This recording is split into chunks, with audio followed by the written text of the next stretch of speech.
Doctor Subbareddy గారు ఈరోజు పర్యావరణ దినోత్సవం సందర్భంగా Indian institute of chemical technology చేసిన రైతులకి ప్రజలకి రైతు మిత్రులందరికీ శ్రేయోభిలాషులందరికీ శుభాకాంక్షలు.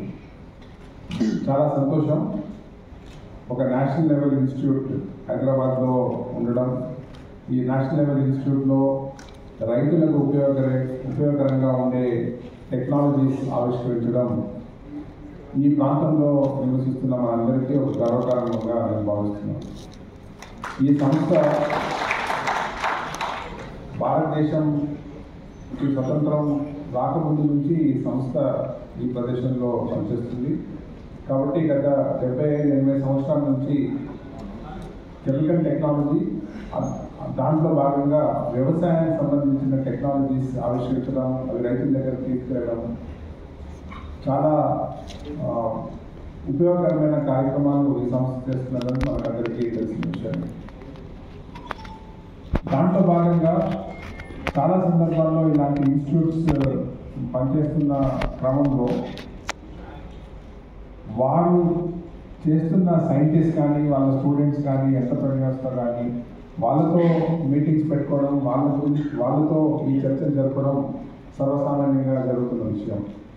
కానీ ఈరోజు ఈ సమావేశంలో నేను గమనించిన ప్రత్యేకత ఏంటంటే, ఆ విధమైన ఎంటర్‌ప్రెన్యూర్స్, సైంటిస్టు, స్టూడెంట్స్, ఆఫీసర్స్ ఇలాంటి వాళ్ళు కాకుండా పెద్ద సంఖ్యలో రైతులు ఇలాంటి కార్యక్రమంలో ఇన్వాల్వ్ చేయడం అనేది ఇక్కడ ఉన్న నాయకత్వం వారి దృక్పథాన్ని అది ప్రదర్శిస్తుందని నేను అందరికీ మనం చేస్తున్నాం. మన ఇన్స్టిట్యూట్స్ కానీ మన సైంటిస్ట్ కానీ వాళ్ళ ఉద్దేశము వాళ్ళ ఆఫీసుల్లో కానీ వాళ్ళ ల్యాబ్లో కానీ మా ఆఫీసుల్లో కానీ నేను చేస్తున్న కార్యక్రమం ముఖ్యం, ఎంత ముఖ్యమో దానికన్నా ముఖ్యమైన విషయం ఏంటంటే ఈ కార్యక్రమాలు నేరుగా రైతుల దగ్గర తీసుకెళ్ళడం, రైతుల భూముల్లో అవి ప్రయోగించడం, రైతులకి ఇన్కమ్ పెంచే విధంగా లేకపోతే కాస్ట్ తగ్గించే విధంగా ఉపయోగపడడం అనేది చాలా ఇంపార్టెంట్. చాలా సందర్భాల్లో అలాంటి మిస్మ్యాచ్ ఉండడం వల్ల మన ఇన్స్టిట్యూట్లో జరుగుతున్న రీసెర్చ్, దాని ఫలితాలు నేరుగా రైతులకి అంతం లేదని చాలామంది భావిస్తున్నారు. గత వారం రోజులుగా మా చీఫ్ సెక్రటరీ గారు కూడా దీని గురించి ప్రత్యేకంగా శ్రద్ధ వహించి వారు మాకు ఇచ్చిన గైడెన్స్, ఇన్స్ట్రక్షన్ ఏంటంటే హైదరాబాద్లో సుమారు 20 నుంచి 25 central government institutions, state government institutions ఉన్నాయి. అవన్నీ రైతులకు సంబంధించిన, వ్యవసాయానికి సంబంధించిన ఇన్స్టిట్యూషన్స్. ఇప్పుడు క్రీడా ఉంది, IIMR ఉంది, Indian institute of poultry research ఇక్కడ ఉంది, వీట్ రీసెర్చ్ డైరెక్టరేట్ ఇక్కడ ఉంది, ఫిషరీస్ డెవలప్మెంట్ బోర్డ్ ఇక్కడ ఉంది. ఓకే, ఇలాంటి అన్ని సంస్థలు వాళ్ళు ఏమేమి కార్యక్రమాలు చేస్తున్నారు అన్నది ఒక లిస్టు తయారు చేసి వచ్చే 40 నుంచి 50 రోజుల్లో హైదరాబాద్లో ఒక పెద్ద ఎగ్జిబిషన్ పెట్టాలని రాష్ట్రం అవుతుంది. ఆ ఎగ్జిబిషన్లో ప్రత్యేకంగా చూపించాల్సిన విషయం ఏంటంటే ప్రతి ఇన్స్టిట్యూట్, అవి IICTనే కావచ్చు, IIITనే కావచ్చు, IIT కావచ్చు, అగ్రికల్చర్ సంబంధించిన rice research institute, Miller research institute, oil seeds institute ఇలాంటివి ఎన్నో ఉన్నాయి. అవన్నీ కావచ్చు. వాళ్ళు అక్కడ చేస్తున్న కార్యక్రమాలు ఏమిటి, అవి నేరుగా రైతులకు ఉపయోగపడే టెక్నాలజీస్ ఏమిటి అన్నది ఒక ప్రతి సంస్థ నుంచి 4-5 గుర్తించి ఒక 3-4 రోజుల ఎగ్జిబిషన్ మన హైదరాబాద్లో వచ్చే 50 నుంచి 70 రోజుల్లో పెట్టాలని రాష్ట్ర ప్రభుత్వం నిర్ణయించింది. దానికి మేము అందరం సన్నద్ధమవుతున్నాం. నేను ఈరోజు ఈ కార్యక్రమానికి రావడానికి ప్రధాన కర్తవ్యం కూడా అదే. ఇలాంటి ఇన్స్టిట్యూట్స్ ఎన్ని వీలైతే అన్ని విజిట్ చేసి ఆ సంస్థల్లో జరుగుతున్న ప్రయోగాలు రైతుల దగ్గర తీసుకెళ్లాలన్నది మన రాష్ట్ర ప్రభుత్వం ఒక సంకల్పం. దానికి ఈ విధంగా తోడ్పాటైన మన IICT డైరెక్టర్ గారికి, వారి ఎగ్జిక్యూటివ్ మేనేజ్మెంట్ టీం అందరికీ నేను మరొకసారి శుభాకాంక్షలు తెలుపుతున్నాను. రైతుల ఒక ప్రాముఖ్యత, వ్యవసాయం యొక్క ప్రాముఖ్యత మనకందరికీ తెలిసిన విషయమే.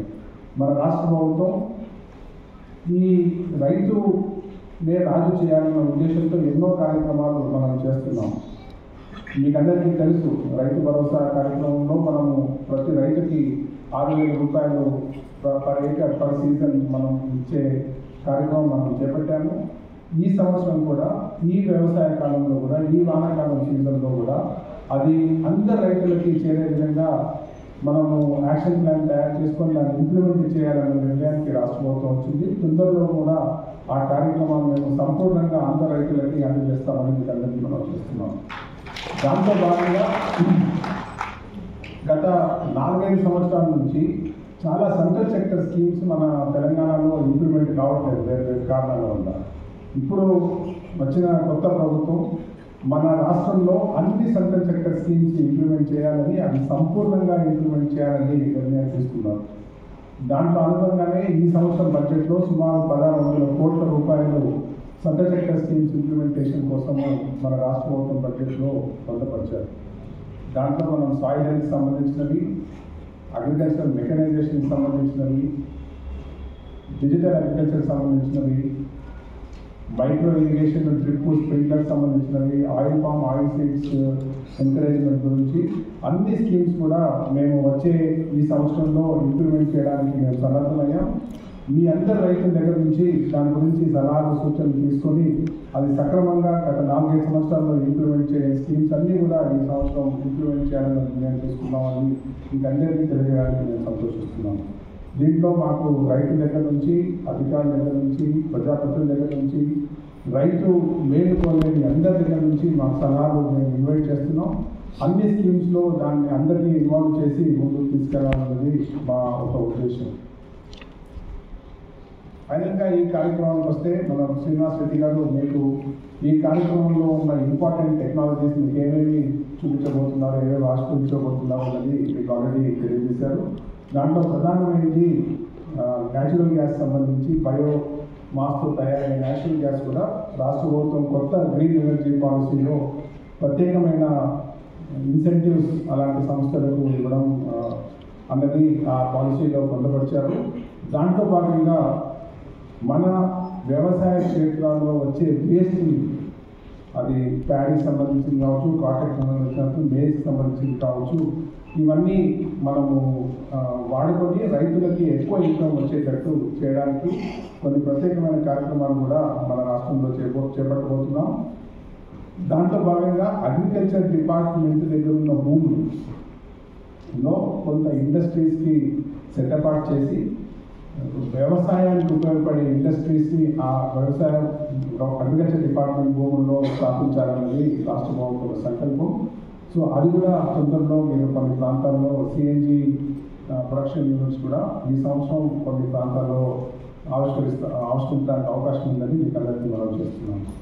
లాస్ట్గా నేను రైతులందరికీ మనవి చేసేది ఒకటే, మొట్టమొదటిది మన రాష్ట్రంలో కెమికల్ ఫర్టిలైజర్స్ యూసేజ్ తగ్గించాల్సిన బాధ్యత మనందరి మీద ఉంది. మిగతా రాష్ట్రాలతో పోలిస్తే మన జిల్లాలో మన రైతులు చాలా ఎక్కువ మొత్తంలో యూరియా కెమికల్ ఫర్టిలైజర్స్ వాడుతున్నాం. అవసరం ఉన్న దానికన్నా ఎక్కువ వాడుతున్నాం. దానివల్ల సాయిల్ హెల్త్ కూడా ఇబ్బంది అవుతుందని మీకు అందరికీ మనం చేస్తున్నాం. కాబట్టి ఈరోజు ఈ సభకు వచ్చిన రైతులందరూ మీరు మీ గ్రామానికి వెళ్ళిన తర్వాత ఎంత యూరియా అయితే మనకు అవసరం ఉందో, ఎంత కాంప్లెక్స్ అయితే అవసరం ఉందో అంత మొత్తంలోనే వాడి, మన చుట్టుపక్కల రైతులు వేస్తున్నారు కాబట్టి, లేకపోతే యూరియా బస్తా చాలా తక్కువ ప్రైస్కి వస్తుందన్న కాబట్టి ఆ విధంగా వాడకుండా ఈ విధంగా వాడిన ఇతర రాష్ట్రాలు పంజాబ్, హర్యానా వాళ్ళు ఏ విధంగా ఇప్పుడు నష్టపోయారన్నది మనకందరికీ తెలుసు. ఆ పద్ధతిలో ఆ దోవలో మనం వెళ్లకుండా చూసుకోవాల్సిన బాధ్యత మన అందరి మీద ఉందని మీకు మనం చేస్తున్నాం. లాస్ట్గా ఇంకొక విషయం, 4-5 సంవత్సరాలు 5-6 సంవత్సరాల క్రితం లేని అలవాటు ఈ మధ్య కొంచెం పెద్ద మొత్తంలో మన రాష్ట్రంలో కనబడుతుంది. అది ప్రత్యేకంగా వరి కోసిన తర్వాత వరి చేనుని మంట పెట్టి కాల్చే అలవాటు మన రాష్ట్రంలో చాలా పెద్ద మొత్తంలో జరుగుతుంది. ఇది మనం వీలైనంత వరకు రైతులు అవాయిడ్ చేయాలని మీకు అందరికీ మనం చేస్తున్నాము. దానివల్ల జరిగే పర్యావరణ నష్టం మనందరికీ తెలుసు. సో దాన్ని వాడుకొని, ఆ మిగిలిపోయిన గడ్డిని వాడుకొని, హార్వెస్టర్ కోసిన తర్వాత మిగిలిపోయిన గడ్డిని వాడుకొని సిఎన్జి గ్యాస్ తయారు చేసే సంస్థలు మనం స్థాపించడానికి మనం ప్రయత్నం చేస్తున్నాం. అంతవరకు రైతులు దాన్ని కాల్చకుండా వేరే పద్ధతిలో దాన్ని వాడుకునే విధంగా మీరందరూ ఎవరెవరైతే ప్యాడీ ఫార్మర్స్ ఈ మీటింగ్లో ఉన్నారో దయచేసి ఈ పద్ధతిని అవలంబించాల్సిందిగా మీరందరికీ కోరుతూ ఈరోజు ఈ అవకాశం ఇచ్చిన శ్రీనివాస్ రెడ్డి గారికి వారి టీవీకి మీ అందరికీ శుభాకాంక్షలు ధన్యవాదాలు